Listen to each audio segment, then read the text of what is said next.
Good morning to you all. Today the topic of our discussion is the development in the field of education during the Victorian age. Educational development or advancement during the Victorian era ranging from 1837 to 1901. What were the developmental advancements during the Victorian age? The Industrial Revolution, one of the greatest features of a Victorian age, Industrial Revolution. Industrial Revolution with its dislocation of people created many problems. Industrial Revolution made factories set up in the various parts of the England, and people had to settle to different areas and stay there for working in the factories. This is what is dislocation or spreading of the people into various parts of the country. And this dislocation or spreading of people created so many problems in the realm of education. Education was the worst affected by this dislocation of people during the Industrial Revolution. It raised the question of the education of the people more sharply than before. Industrial Revolution with its resulting dislocation of people raised the question or the problem of education of the people more sharply, more greatly than before. So this was one of the greatest problems raised by the Industrial Revolution, and its thereby its spreading of people into different areas of the country. So education was the worst affected field. There were no state education system for the common people, and a majority of the working class was completely illiterate. And during that period, during the beginning of the 19th century, there was no state education system. There was no education controlled by the state or the government. That is what is state education system. There was of course no state education system for the common people, for all the workers or the working class. And the majority of the working class, as there was no state education system, the working class was completely illiterate. They were not able to read and write. They were completely or totally illiterate because of this.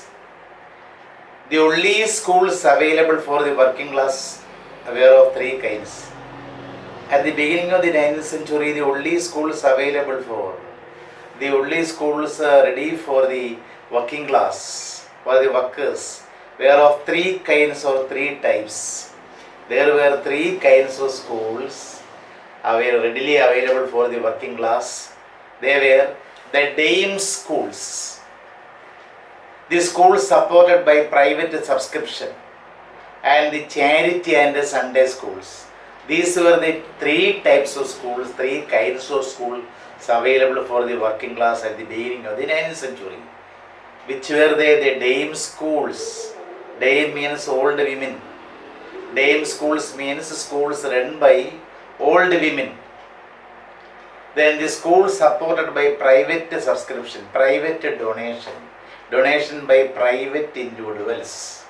The schools which were run by the subscription or donation of the private individuals, they are the schools supported by private subscription. And the last type, the charity and Sunday schools. Charity and Sunday schools. These were the three types of schools available for the working class. So the only schools available for the working class was of three types, three heads, three kinds. They were the dame schools, the schools supported by private subscription, private donation, and the charity and the Sunday schools. In many villages, dames taught the children the alphabet for a small fee. In so many villages in the rural areas of England, dames means old women, taught the children belonging to the working class What did they teach? They taught the children the alphabet, English alphabet, for a small fee, for a minimum fee, for a meager fee. So in the rural areas or in many villages, dames, older women taught the children the alphabet, English alphabet, for a small amount of fee. These schools were places of periodical confinement. Such schools were actually these schools were places of periodical confinement or stay, something like our modern play school. The schools run by the dames or the old ladies, old women were not actually schools, not actually education institutions. They were actually places of periodical confinement. They were really the spaces or places of periodical stay, where children were looked after. In such places, the children were looked after rather than places of instruction. They were never real places of instruction. They were the places where children were looked after. Children belonging to the working class were looked after for a small amount of fee. While the children being looked after in that way, they were taught a little bit of alphabet. That is the only thing, only instruction the children had, the children belonging to the working class had from these dame schools. So they were places of periodical confinement, periodical stay. Means the parents, when they went to factories, they put their children there for a small amount of fee. And the old ladies, they taught the children a little English alphabet. That's all. So they were places of confinement rather than places of instruction. The children belonging to the working class attended these schools. The children belonging to the working class of England attended these schools till they were old enough to work in the factories. Until they were old enough to work in factories, they attended these schools and they were taught a little bit of something, that's all. The children belonging to the working class or the children of the workers attended the schools till they were old enough to work in the factories. Then let us think about the schools run by private donation, private subscription, private donation. Let us think about the schools run by private subscription. What were the conditions of such schools? Most of the schools run with the help of private subscription were not very good. They were not very good at all. The condition was also very bad in such schools. Such schools means schools run with the help of private donation from rich people. Most of these schools run with the help of private subscription were not very good. These schools used the monitorial system. They adopted monitorial system. Monitor means leader or a student who looked after and managed, controlled others. That is a monitorial system. So monitorial system was adopted in such schools. Which schools run with the help of private subscription. Most of the schools were run with the help of private subscription were not very good. The schools used such schools run by private subscription used monitorial system in their instruction. What is it? What is monitorial system? By this system, the whole school could be run by one teacher. The whole school, different standards could be run by a single teacher or one teacher with the help of child monitors. The whole school could be run by one teacher with the help of child monitors. Monitors belonging to the children. Monitors were selected from among the children and they had to manage the classes, while the whole school was run by a single teacher, only one teacher, and in one room. All the classes could be conducted in one room. For each bench a monitor was applied. The monitor would teach them. So this was the practice of the schools supported by private donations or private subscription. By this system, This whole school could be run by a single teacher in one room with the help of child monitors, clever boys or girls. Among the children, clever boys or girls learned a short lesson. They would learn a short lesson from the teacher and repeated over and over again to other children. They went to each bench and repeated the short lesson they learned from the teacher again and again. They repeated the short lesson which they learned from the teacher again and again until all the children learned by rote, by R-O-T, rote. By rote means by heart, or to learn through repetition. To learn with the method of repetition. That is by rote. Means by heart. So this was the practice adopted in the private institutions run by private subscriptions. There will be only one teacher and only one classroom was needed, and all the classes are run with the help of child monitors. A clever boy or a girl would be selected from among the children, and they would be taught a lesson, and these monitors would repeat over and over again the lessons they were taught until all of the students, all of the children learned everything by rote, by heart. This was the practice. Now let us examine the development of charity and Sunday schools, or how was their working. Charity and Sunday schools were mostly free. Such schools were mostly free. They never charged anything for the instruction. Charity and Sunday schools were mostly free and had been conducted since the end of the 17th century by the Society for Promoting Christian Knowledge. Charity and Sunday schools were mostly free and had been conducted. Such schools came into existence. Such schools, charity and Sunday schools, came into being since the close of the 17th century. Such schools were started by the Society for Promoting Christian Knowledge. The Society for Promoting or Developing Christian Knowledge initiated charity and Sunday schools by the end of the 17th century. What was the subject taught there at charity and Sunday schools? At charity and Sunday schools, they taught reading and writing. And the children were expected to learn the catechism by heart. Catechism means list of questions and answers. A list of questions and answers is called catechism, especially from scriptures like the Holy Bible. So what was taught at the charity and Sunday schools?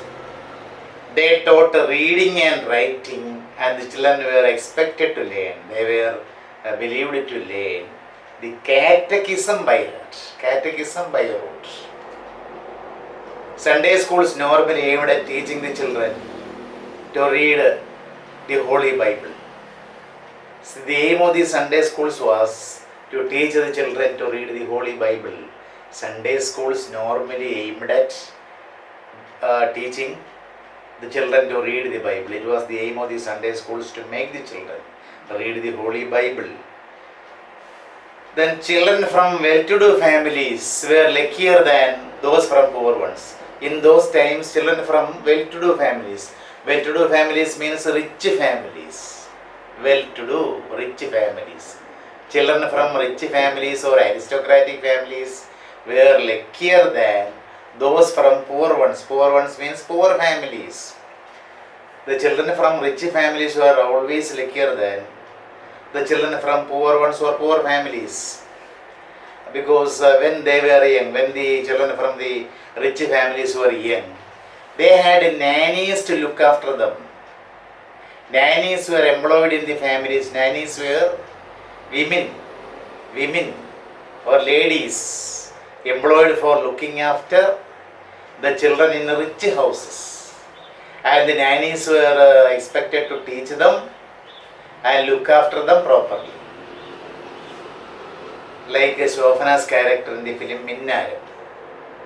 Nannies, nanny, N-Y-N-A-N-N-I-E-S, nannies, nannies. Nannies were young ladies employed to look after the children in rich families or aristocratic families. So the children from the rich families or aristocratic families had nannies to look after them. Then when the boys were older, they attended public schools. When the boys from the rich families or aristocratic families or the well-to-do families became older, they attended public schools, public boarding schools, such as Eton, E-T-O-N, Eton, a very famous public school, which was founded in the year 1440. Eton Public School, one of the famous public schools in England.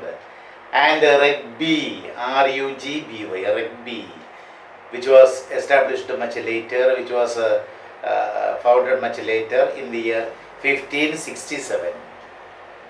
Rugby Public School was established in the year 1567, and the children belonging to rich families had the opportunities to attend these boarding schools, public schools, such as Eton and Rugby. The girls continued their education from home under the supervision of a governess.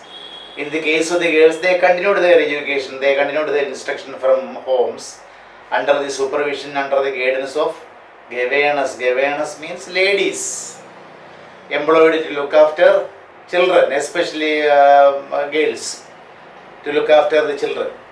Governess. And the girls continued their education from home under the supervision of governess. They were taught under the guidance of governess. They were taught singing, sewing, A-C-W-I-N-G, sewing means knitting, K-N-I-T-T-H, knitting, singing, sewing and piano playing. These were the items which were taught to the young girls at home under the supervision or guidance of governess. Whatever the items taught to the girls at home, they were taught singing, sewing and piano playing. All this changed by the end of the Victorian age, and all this type of education, all this style, all this pattern got changed by the end of the Victorian age. By the end of the Victorian age, by the close of the Victorian age, all this pattern was changed. And because all children below the age of 12 had to attend schools, irrespective of their gender. All children under the age group, under the age of 12, had to attend schools by the close of the Victorian age. This was a tremendous change or revolution in the field of education during the Victorian age. And this home teaching practice was abandoned, and all children below the age of 12 had to attend the schools by the end of the Victorian age. Though primary education of the masses was neglected during the Victorian age, the primary education or the elementary education, the education up to 8th standard, primary education or the masses was neglected. But the secondary education means high school education. Secondary education of the upper classes underwent a remarkable development. Even though the primary education of the masses was neglected during the Victorian age, the secondary education or the high school education of the upper classes, rich classes, well-to-do classes underwent a remarkable, notable development, notable changes. Notable development happened in secondary education regarding the upper class people. In the beginning of the 19th century, only there were 3 kinds of secondary schools. At the beginning of the 19th century, at the opening of the 19th century, there were 3 kinds of secondary schools. 3 types of secondary schools existed in England. They were: number 1, grammar schools; number 2, public schools; and number 3, private academies. The 3 types of schools or 3 kinds of schools which existed at the beginning of the 19th century in England were grammar schools, public schools, and private academies. Private academies. These were the three types of secondary schools or high schools which existed at the beginning of the 19th century in the Victorian England. So among these three public schools, let us take grammar schools in account first. Grammar schools. Grammar schools were mostly founded between the 14th and the 17th centuries by endowment as free schools for instructing poor boys in Greek and Latin grammar. What was actually grammar school? Grammar schools were mostly founded. They came into being. They were founded or established between the 14th and 17th centuries by endowment. Endowment, donation. Donation as free schools.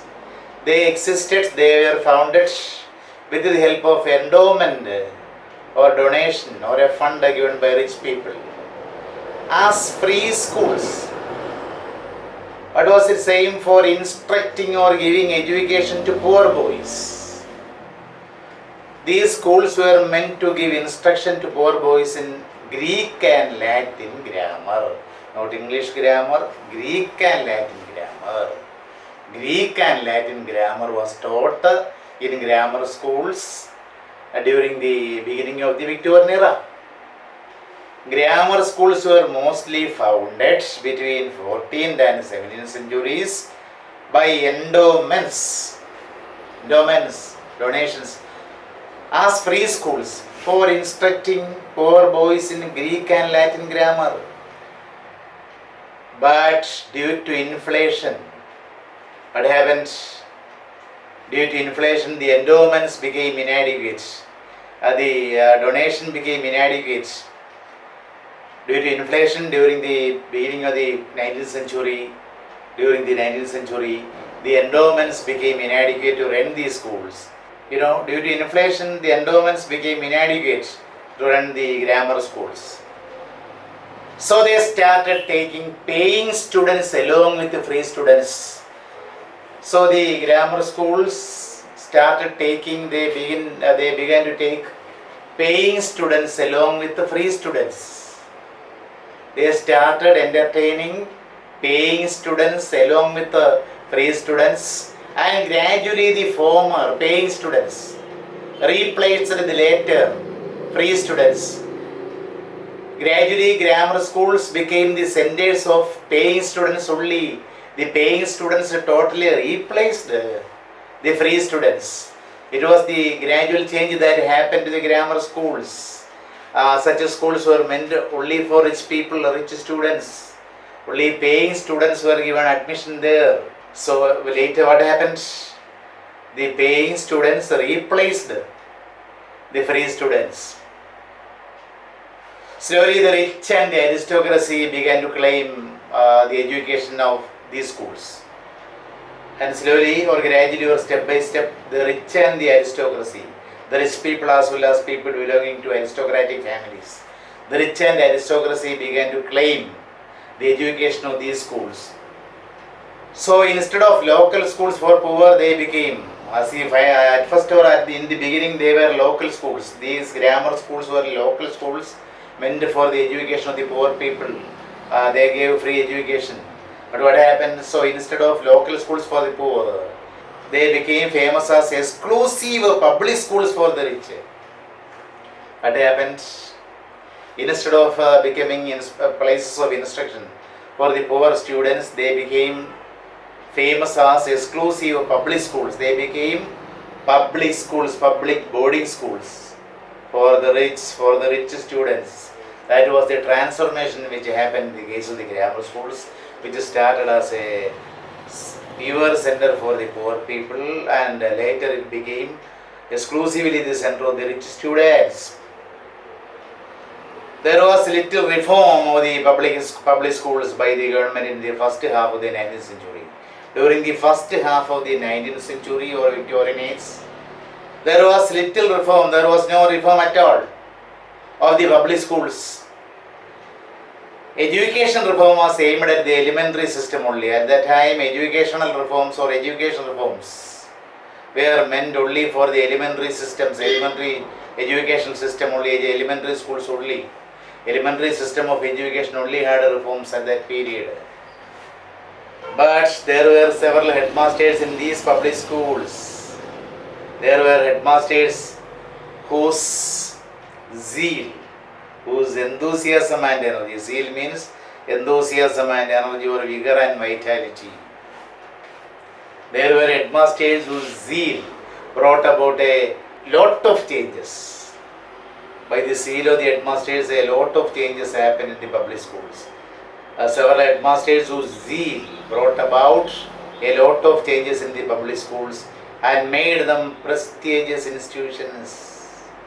With the hard work of some headmasters, because of the hard work of some dedicated headmasters, these public schools became prestigious institutions.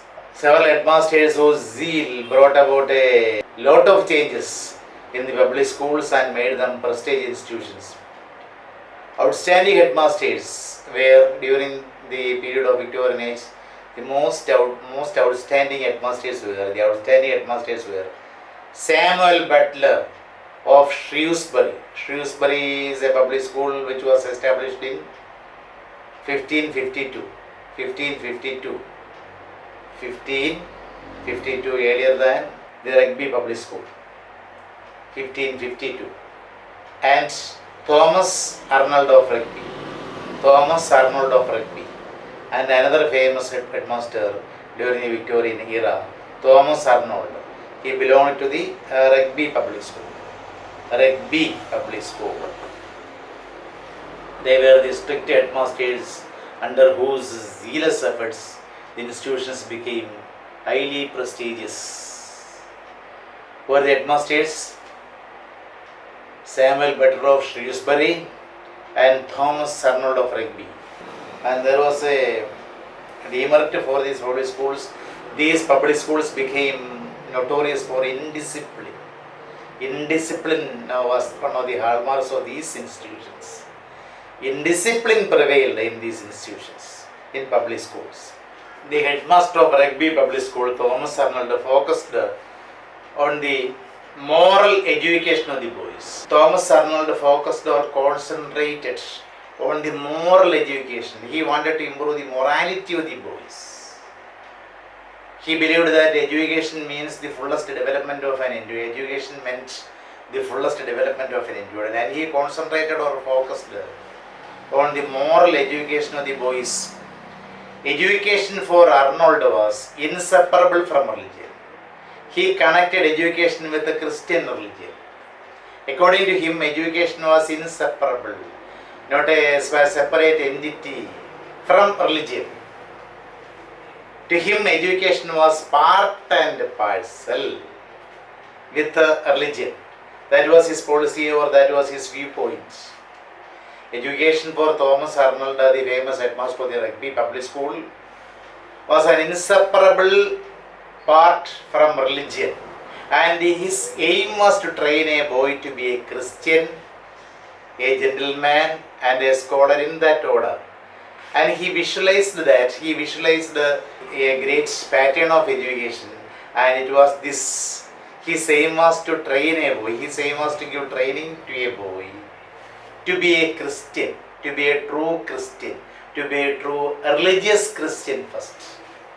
And then the boy should be a gentleman. The primary thing is that the boy should become a true Christian, and the secondary thing should be a gentleman, and finally a scholar. The boy should be a scholar. The student must be a scholar. And this was the order that he visualized. That was, in that order he wanted the development of all the boys who studied in his Rugby public and boarding school. What was his aim? What was the aim of Thomas Arnold? His aim was to train a boy to a Christian, true religious Christian first, then a gentleman with all morality, and finally a scholar, in that order.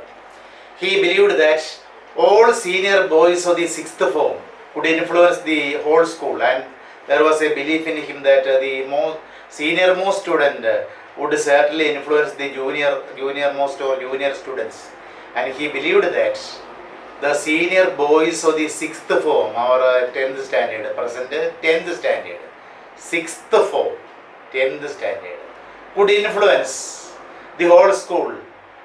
The students belonging to the highest class, he would influence the students belonging to the lower classes. That was his belief. Or he thought that the children belonging to the lower classes would look up to. They would look up to the senior students for guidance. What was his belief? He believed that the senior boys of the 6th form or 10th standard could influence the whole school. He retained the practice of flogging, and he believed in the adage, he believed in the proverb, spare the rod and spoil the child. If you spare the rod or the stick, you are going to spoil the child. That means children must be brought up in strict discipline. The children should be brought up in strict discipline. That was his belief. And he retained, he kept up the practice or the custom of flogging. Flogging means beating with a whip. He beat all the irregular and indisciplined students, and he practiced, he retained, he kept up the custom of flogging. He insisted on the right to expel any boy whose influence in the school he felt as bad, and he also believed that, he also insisted on, he had an insistence, he insisted on the right to expel. Expel means send out, throw out, send out any boy whose influence in the school he felt as bad. If any boy's influence seemed to be bad to the other students, such a student must be expelled from the school. At once or immediately or all of a sudden, such a student should be expelled, sent out of the school with the TC. That was his practice, that was his insistence. What did he insist on? He insisted on the right. There was a right to the headmasters, right to expel, send out any boy whose influence in the school he felt as bad. As far as studies were concerned, when we examined the studies during his headmastership, as far as studies were concerned, Arnold continued the classical tradition. He continued the classical old tradition of education, and he introduced modern history in the syllabus. He included modern history, geography and modern languages. He also included or inculcated in the syllabus modern history, geography and modern languages. Through the work of such headmasters, public schools became very popular in the Victorian age. We should say that, there is no exaggeration in stating that. Through the work of such headmasters, like Thomas Arnold, see, public schools became very popular. During the Victorian era, public boarding schools became very popular. And some of the famous public schools during the Victorian age were Eton. Already we discussed the Eton. Harrow was also a famous public school. It was also a well-known public school where our Jawaharlal Nehru studied. Harrow Public School. It was a school in which he conducted his school education. And Rugby and Westminster.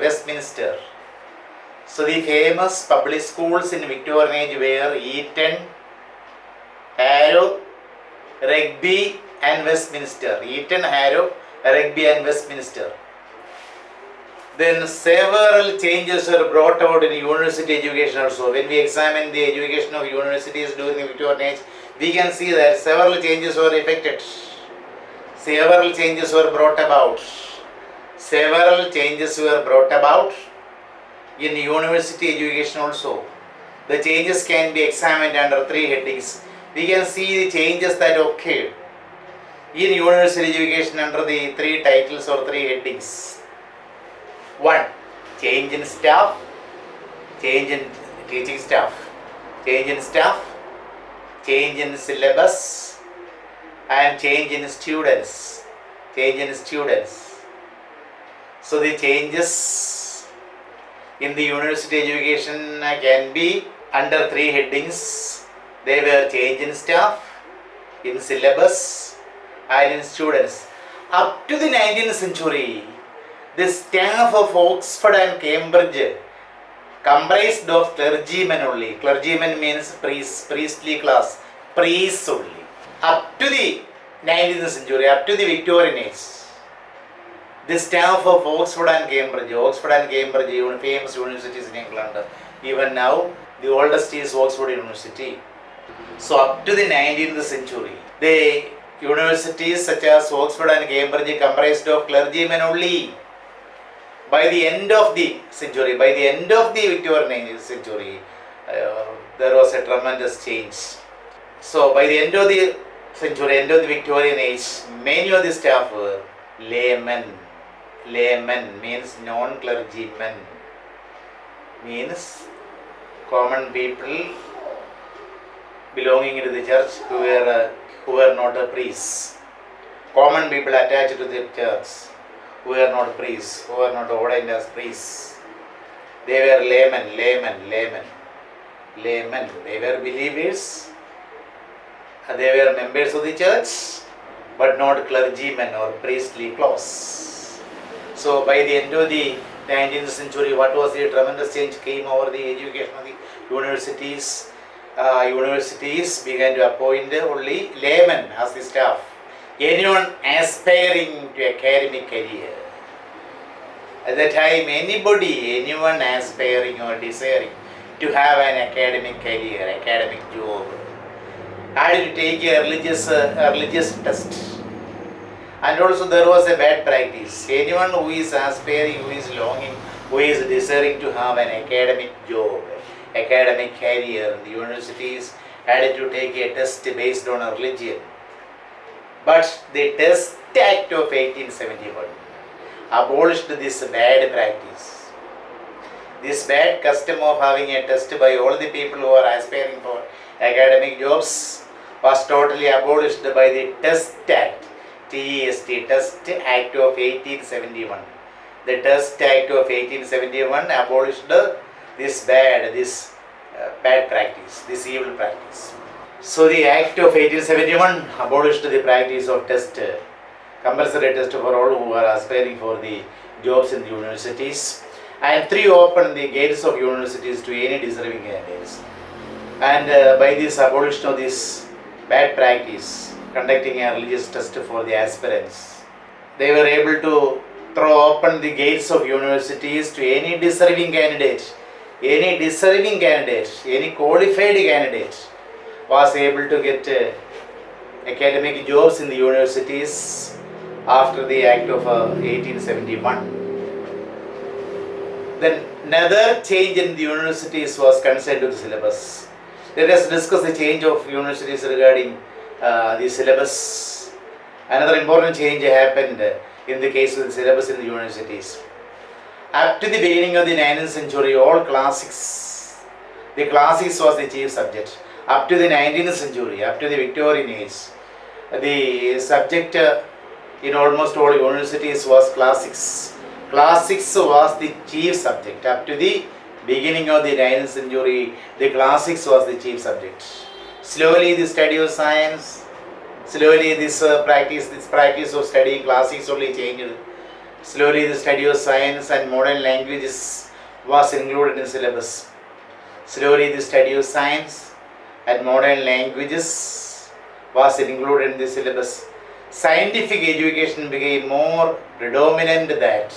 And during the Victorian age, it was a period of scientific advancement, we already discussed.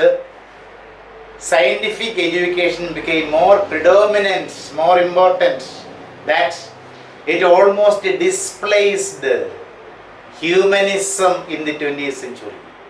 What happened? Humanism means the belief that human needs and values are more important. Human needs and values are more important. That is what is humanism. Humanism was actually displaced It was destroyed by the coming of scientific education.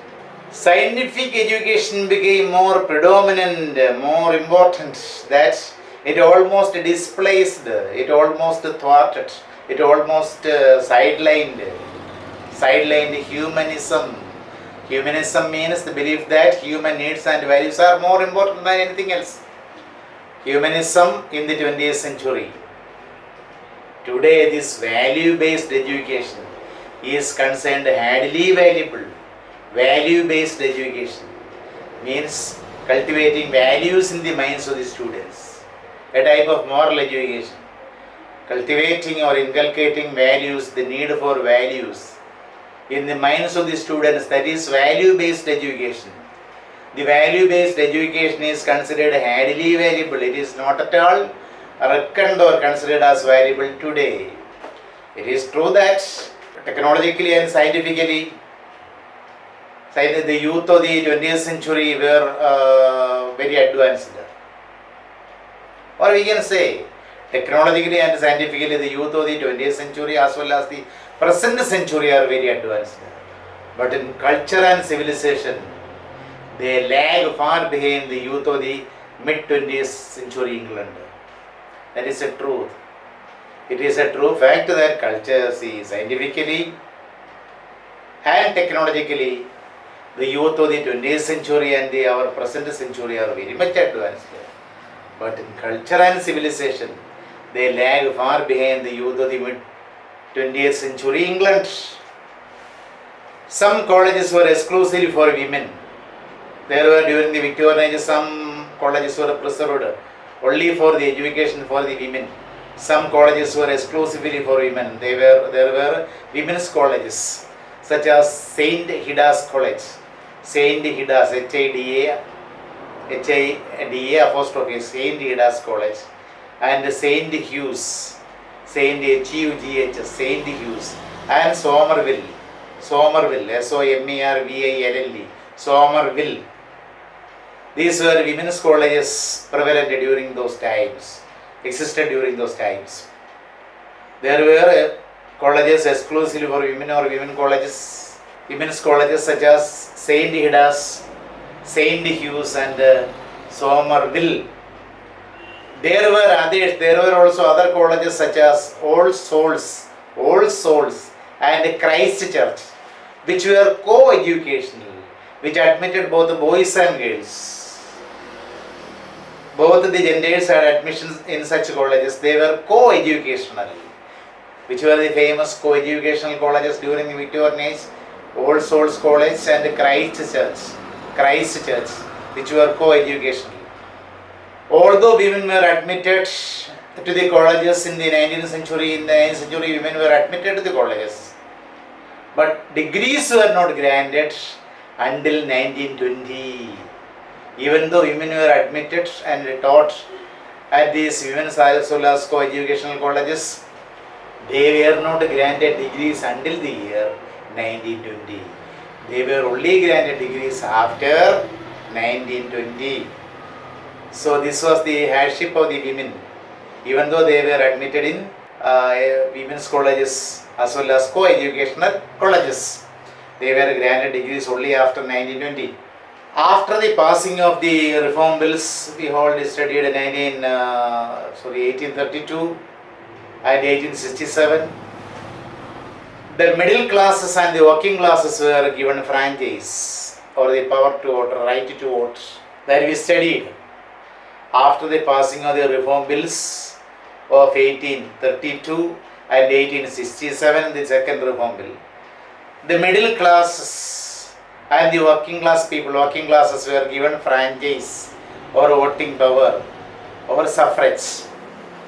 The authorities felt that, the government felt that without a proper education, the people would not be able to exercise their franchise properly. The government suddenly found that without giving proper education to the working class and middle class, these people would not be able to use their franchise power in a proper way. What was the feeling of the authorities? The authorities felt that without proper education, these people would not be able to exercise, use their franchise, right to vote, voting power properly. Hence, educational reforms became necessary in order to enlighten the masses, in order to give wisdom to the masses, in order to give the people belonging to the working class the education regarding the right way of voting. The authority believed that these people should be educated properly. Hence, educational reforms became necessary in order to enlighten, in order to give wisdom to these people, the social groups called the middle class and the working classes, middle classes and working classes. An education committee was set up to look into the running of the schools. A committee was formed, a committee was made to look into the matters of the education of the schools, the running of the schools. For examining the running of the schools during the Victorian age, an education committee was formed. And Matthew Arnold, the great poet as well as critic during the Victorian age, Matthew Arnold, he was one of such a school inspector. He worked as such inspector to examine the running of the schools in England. Training colleges for teachers were set up in order to improve teaching methods. For the improvement of teaching methods, training colleges for teachers were also instituted. Many training colleges for teachers were started in order to improve the teaching methods. Gladstone's Education Act of 1870 was the greatest of all reform acts. When we examine the reform acts, we can see that Gladstone, William Ewart Gladstone, he was the Prime Minister of England for a long period of 14 years. His period of life was between 1809 and 1898. 1890. He was born in the year 1809 and died in the year 1898. Gladstone. He was a statesman and a liberal politician. He was a great statesman and a liberal politician, Gladstone. And he was responsible for the Education Act of 1870. He enacted the Education Act of 1870. It was the greatest of all reform acts. What is the merit of this act? What was this act actually? Through this act, primary education was made available for every child in England. Through this Education Act of 1870, primary education was made available. Primary education was thrown open to every child in England. All children in England had the opportunity to get primary education. That was the greatest merit of this act, Reform Act of 1870. Through this act, primary education was made available for every child in England. 10 years later, that is in 1880, 10 years later, Gladstone's government made attendance at elementary schools compulsory. 10 years later, that is in the year 1880, Gladstone's government, the very government of Gladstone, made attendance of students, made attendance at elementary schools compulsory. He made attendance at elementary schools of students compulsory in 1880. Primary schooling was made free in all public elementary schools in 1891. In 1891, another biggest step in the field of education was that primary education was made free. It was made free for all children. Primary education was made free in all public elementary schools in the year 1891. Another innovation, new innovation means newness or novelty, new development. Another innovation that Gladstone brought about in England was in 1870, in the year 1870.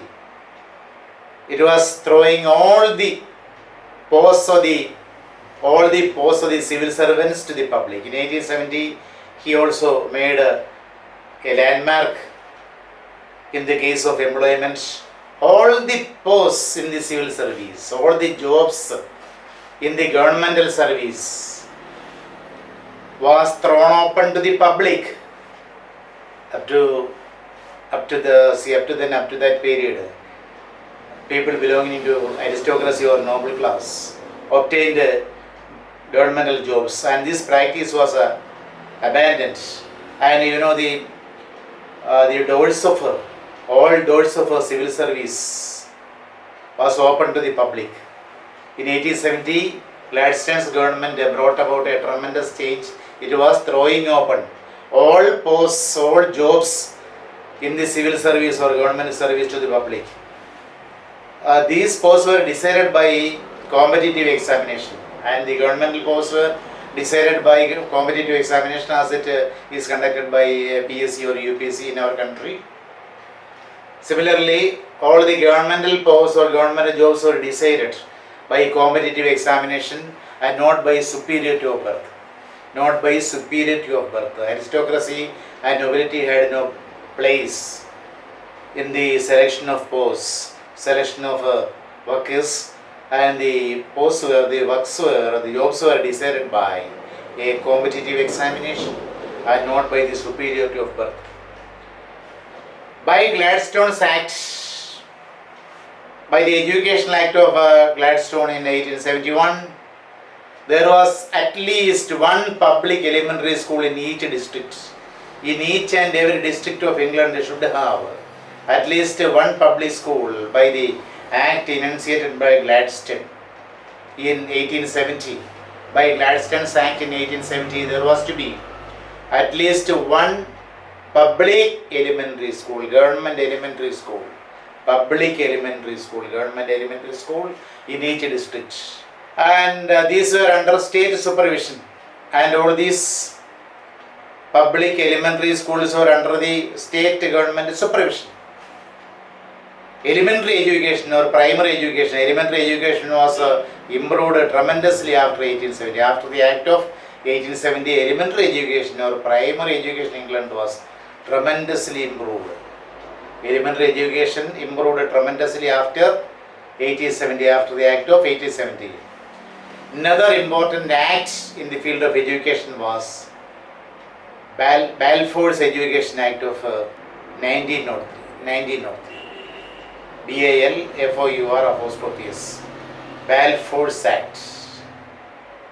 Another important act in the realm of education, in the field of education, was Balfour's Act of Education, which was passed in 1903. What was the advantage of this act? By this act, by the Education Act of 1903, elementary education was restricted, controlled, limited to children under 15. By the Balfour's Education Act, by Balfour's Education Act of 1903, elementary education was restricted to children under 15. And for older children, for older such students, such children, central schools were started. Central schools were established.